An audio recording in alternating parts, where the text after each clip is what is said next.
Bonjour à tous, je vous invite à vous abonner à cette chaîne, à aimer, à partager, à commenter ces vidéos, c'est très important. C'est une manière de nous soutenir. Merci à vous tous. Oui, je fais un don à la Fondation pour l'école. Un enseignement de qualité est possible. La Fondation pour l'école reconnue d'utilité publique agit pour le renouveau éducatif au service des familles. Grâce à vous, nous soutenons la création et le développement des écoles indépendantes. Nous aidons au quotidien les acteurs de la liberté scolaire. Faites un don sur fondationpourlécole.org. Et le lundi, c'est l'heure de la chronique de Pascal Pointu. Bonjour Pascal Pointu.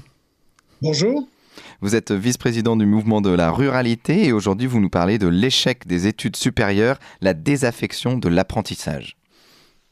Oui, voilà. Donc on arrive sur un problème de la réforme des retraites qu'on a engagé et qui a été promulgué tout dernièrement, mais on a totalement obnubilé, totalement oublié le problème du travail. Et quand je vois que l'âge d'entrée des jeunes dans le monde du travail en 1975, c'était 20 ans, et qu'à l'heure actuelle, c'est 27 ans. Et il faut savoir qu'à l'heure actuelle, depuis 1981, depuis l'avènement du socialisme en France, qui a voulu une France de bacheliers, non pas pour remonter le niveau de nos élèves, mais surtout pour frauder les chiffres du chômage, on se retrouve avec des bacheliers qui vont dans des études supérieures et entre 60 et 70% de ces bacheliers voient au bout de 4 ans d'université sortir sans absolument aucun diplôme. Pire que ça, en 3e année de licence, par exemple, nous avons plus de 40% des élèves, des étudiants inscrits en université qui disparaissent des listes des universités. Donc, on se retrouve avec une problématique, c'est-à-dire que nous avons des jeunes qui sont totalement perdus dans les études supérieures, qui n'ont pas le niveau pour essayer de passer le cap, qui se retrouvent ensuite totalement sans conviction professionnelle, et on voit des étudiants partir de médecine pour aller en sociologie, et ainsi de suite, des bifurcations dans tous les sens. Et on se retrouve au final avec des gamins qui sortent à 22, 23, 24 ans sans aucun diplôme, si ce n'est un bac. Et on sait très bien que le monde de l'entreprise voit actuellement le bac comme ni plus ni moins qu'un diplôme donné au rabais et qui ne fait pas preuve forcément de grande qualité professionnelle.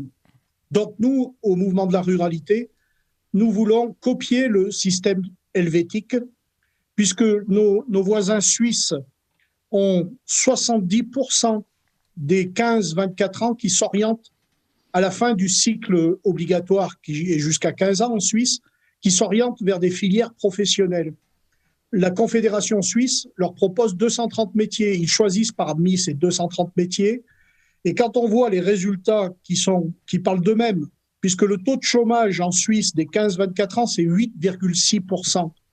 Et en France, le même taux de chômage pour ces mêmes tranches d'âge, c'est 19%.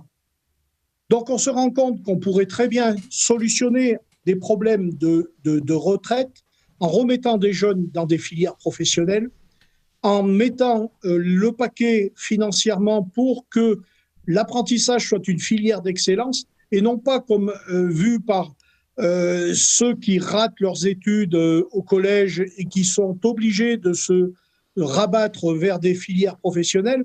Non, l'apprentissage doit être vécu comme une filière d'excellence, comme la Suisse le fait, avec les résultats que l'on a, puisque 88% des apprentis suisses trouvent un CDI non précaire au bout de 8 mois. Donc, ce qui veut dire qu'on a des jeunes qui peuvent ensuite, avec les filières de l'apprentissage suisse, il y a une attestation fédérale de formation professionnelle qui dure environ 2 ans. Et ensuite, vous avez un certificat fédéral de capacité qui dure entre 3 et 4 ans. Donc, ce qui fait qu'il y a une montée en puissance dans la professionnalisation des métiers, avec des métiers extrêmement bien rémunérés et qui sont pourveurs où l'on peut trouver du travail extrêmement facilement.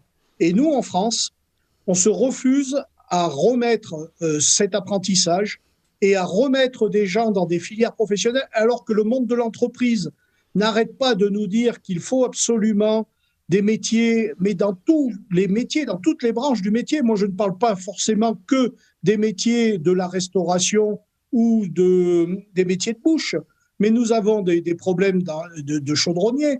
Nous n'avons plus de soudeurs qualifiés pour intervenir dans les centrales nucléaires. Un soudeur qualifié dans une centrale nucléaire, c'est aux alentours de 7 000 € par mois de revenus. Donc, on se retrouve quand même avec une pénurie totale de main-d'œuvre, de gens qualifiés, et on va nous mettre avec Parcoursup, où on voit toutes les difficultés qu'il y a pour orienter des étudiants qui n'ont manifestement pas le niveau et qui se retrouvent perdus ensuite dans des facultés et qui ressortent cassés du milieu estudiantin parce qu'ils n'ont pas trouvé leur voie. Il faut un sacré investissement financier, mais aussi humain pour pouvoir réussir. Et je ne suis pas sûr que les étudiants d'aujourd'hui aient vraiment ce type de comportement et que l'on se retrouve avec une minorité qui sort effectivement diplômée, mais une majorité, et une écrasante majorité, puisqu'entre 60 et 70% échouent et sortent sans absolument aucun diplôme des études supérieures. Et donc, il faut absolument que l'État prenne en compte cette problématique et que nous nous retrouvions aujourd'hui avec de vrais apprentis, avec une vraie qualification, un partenariat école-entreprise. Et il faut que l'éducation nationale prenne en compte qu'il y a des demandes et que être médecin ou avocat, c'est possible, mais pas pour tout le monde. Merci beaucoup Pascal Pointu. On rappelle que vous êtes vice-président du mouvement de la ruralité. Merci à vous.